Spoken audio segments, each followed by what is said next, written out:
Now we're going to look at head coaches that we could see new faces heading into 2017. And these are guys like Kyle Shanahan from the Falcons.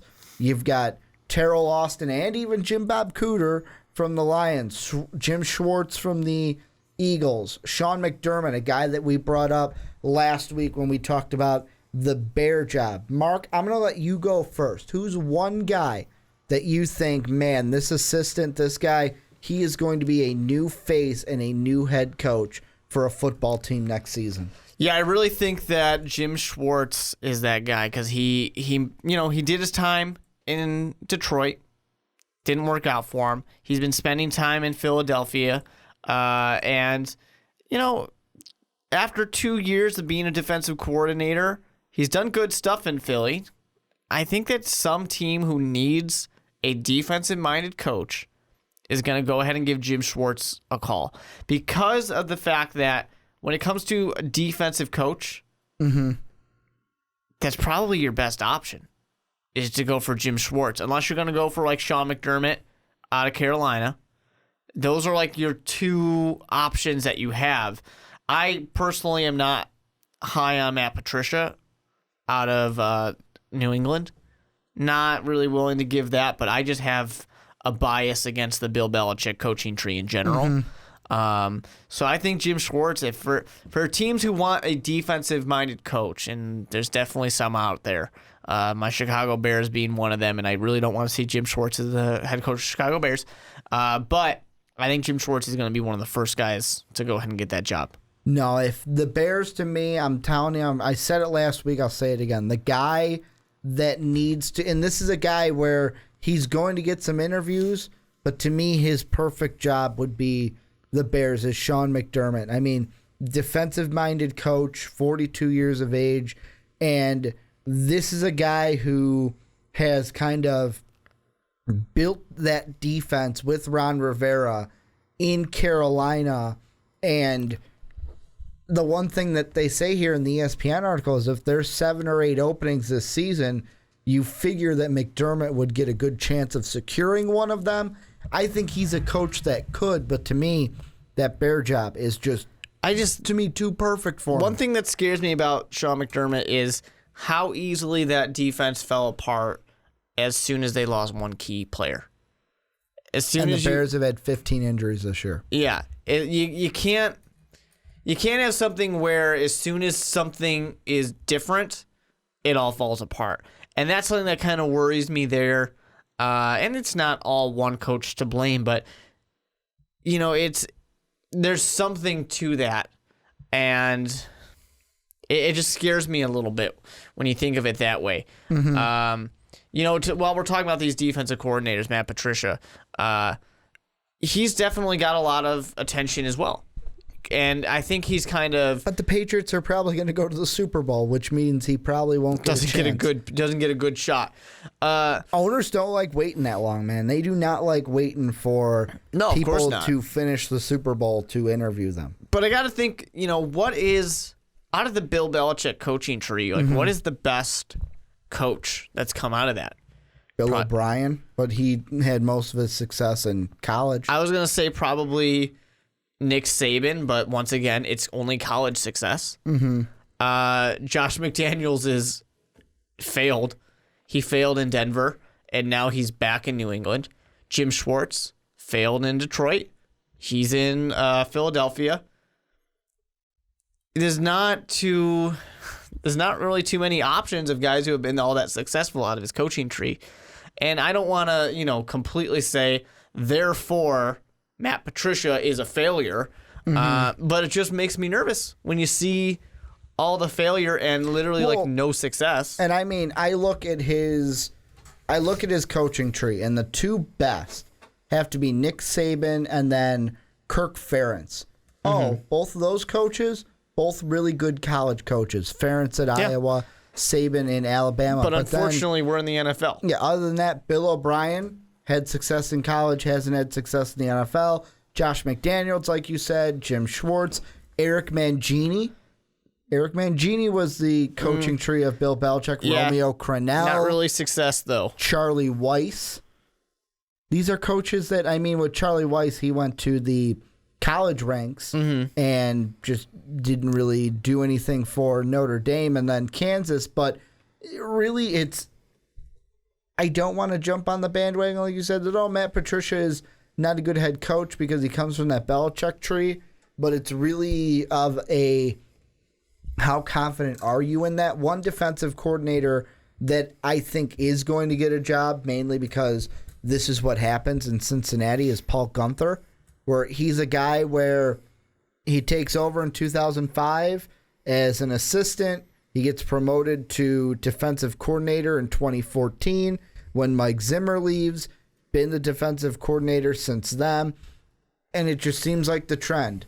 Zimmer gets a job, Gruden gets a job, Hugh Jackson gets a job, Paul Guenther, he's the next one from the Bengals to get a job. Does he potentially just stay in Cincinnati and get Marvin Lewis's job? I don't think so. Yeah, that's an interesting one. And that's one that I'm interested to see. Bengal fans who are listening, I want to know what you think. Would you be happy with that? If your team got rid of, if they got rid of Marvin Lewis, would you want them to go out and get someone different?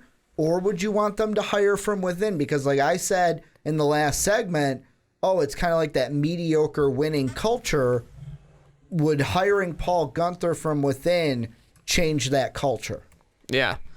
Yeah, I don't know. And it's a team that they definitely have some issues this year. And I don't know.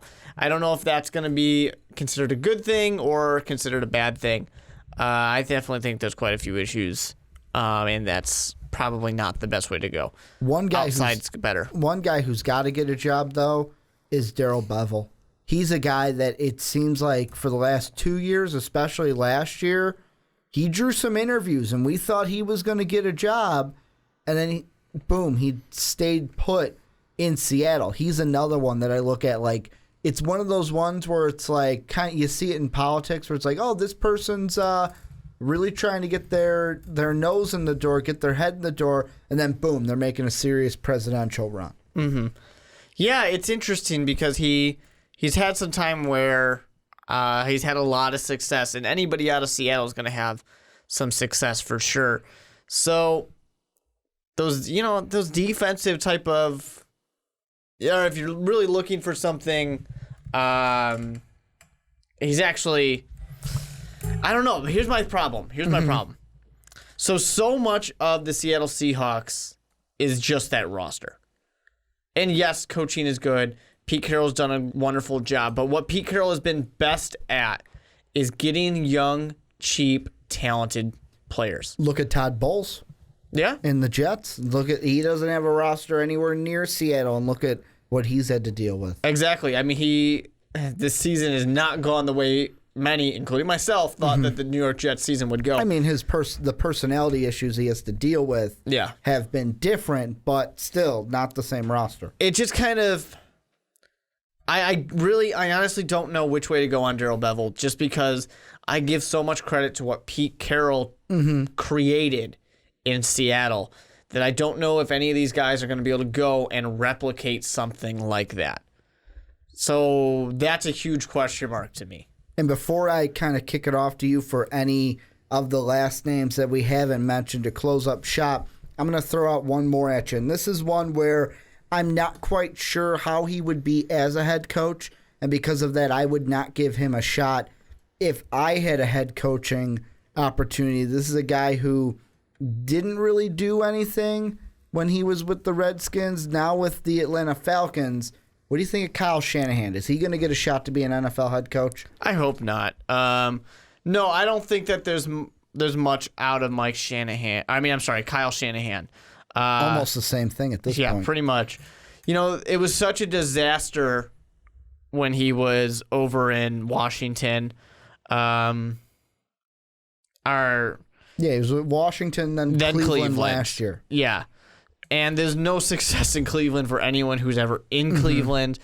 And now, being in Atlanta, yes, there's success because they have an amazing offense. And Matt Ryan is a huge part of that for sure. So, I don't know. Kyle Shanahan's young.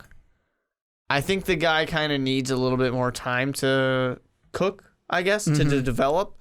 I wouldn't be willing to make him a head coach right now, where he'll be, like 40 next year. I think the guy still needs some time to develop. That would be me. I wouldn't be willing to bite on it. How about you? Any coaches that we haven't talked about that you're like, man, I'm interested to see what this guy does in the offseason? Yeah, because we mentioned Matt Patricia, I think we have to mention Josh McDaniels as well, out of New England. And he's failed in Denver, but a big part of that was Tim Tebow. Yeah, that's what I was going to say. He had to deal with the Tim Tebow Broncos. Yeah, so how much blame can you put on Josh McDaniels, even though Josh McDaniels probably was a big Tim Tebow fan? So maybe we question his judgment in that case. But maybe he just, was thinking about baseball, and that's why he wanted Tim Tebow and forgot what sport he was coaching. I don't know. But, yeah, I think that Josh McDaniels, because he's with the Patriots, is going to get a shot somewhere. It might not be this go-around, but I think he will get a shot. I don't know how I feel about it. I wouldn't be willing to have my team do it, but I would be interested to see what happens somewhere else for him. And you talked about Kyle Shanahan being kind of on the younger side. This coach that I'm going to bring up to kind of end things is 32. Because of the success with the Lions and Matthew Stafford, do some teams look at Jim Bob Cooter to be their head coach? They could. JBC. Yeah, they definitely could. Maybe not this year.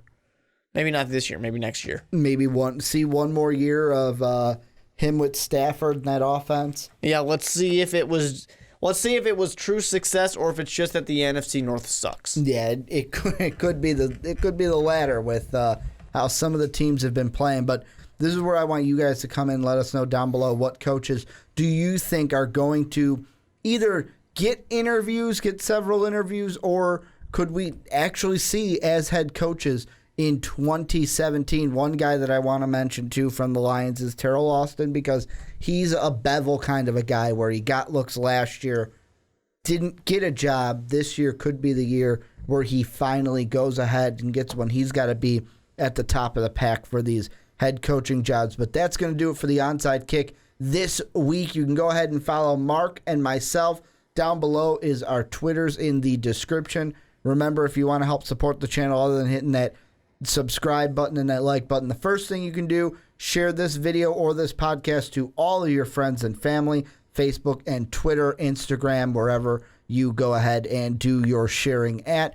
Otherwise, you can also hit us up on Patreon, patreon.com/mostvaluablepodcast. Just some extra ways for you guys to help support the channel other than hitting that like and subscribe button. I hope you guys enjoyed the podcast this week. Mark and myself will be back next week to talk more football. But until then, have a good day, everybody.